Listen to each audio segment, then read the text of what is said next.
Kaibigan, ito na. Tapusin natin itong ating niluluto po. Ayun, oh. Masarap na munggo po to. Konting garlic powder po. Lagay tayo. Mga 1 teaspoon lang po yan. Okay na po yan. Konting sugar. Ayan. Tapos sarang na po natin itong ating gulay, kaibigan. Ayan. Gulay. Kahaba ng alam niyo na, para healthy.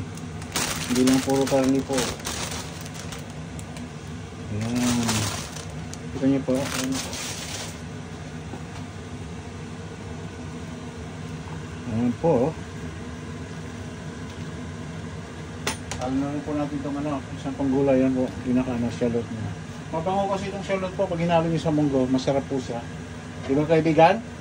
Saan yung kanin niyo po? Kakain po tayo. Mamaya kunti. Ready na.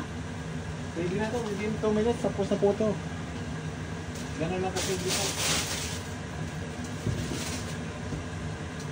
Simple lang ang munggo. Palambutin lang. Ibisa. Karne. Kahit anong karne gusto niya. Pwede po yan. Kahit halal. Chicken. O naman beef. Lamb. Mutton. Pwedeng halo sa munggo po eh. Kita niyo po ang ganda ya. Ayun, kaibigan mo. Ayan o. Yan ang munggo. Kita po ito. Lakasan natin konting apoy po ha.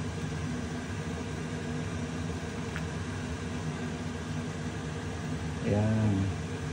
Pag kulo to, okay na po to kasi gulay, maluluto pa to pag ano po, pagka medyo kasi mainit pa yung gulay, madali lang ito kasi dahon lang po to. Yan po, ang ganda oh. Parang ang dami kanina ng pero kunti na lang oh. Umimpis yung gulay niya po. Ayan po. Diba? Kaibigan, ayan oh. Oh. Okay na kaibigan. Wala lang yung partner na tinapa po. Hindi ako nakabili kanina eh. Kahapon pala. Duty tayo kaya wala. Pero marami man sa po. Kaya okay na rin. Ayan po. Kaya kaibigan ha. Ayan oh. Pili natin yung kopi na nagawa.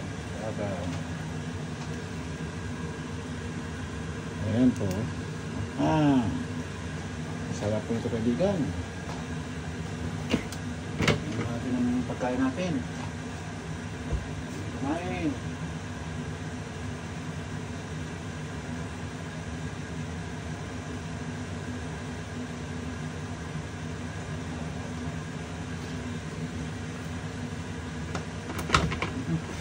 Ayan po. Kasi natin. Papunta po ito, kaibigan. Ayan. Totoo na ito. Promise. Promise pa. May totoo po. Totoo na ito. Ayan, kaibigan. Ayan. Ayan, o. Tama na. Tama na yung pinaka-ano niya. Pinaka-sabaw. Tama na yung gulay. Tama na yung lambot. Ayan po, o. Sabi pa, kaibigan, o. Ayan, o. Ayan na po tayo. Ayan.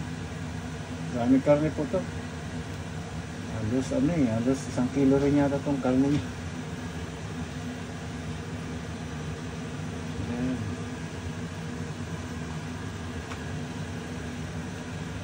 Ganito lang po. Mamaya uli. Tayo mamaya.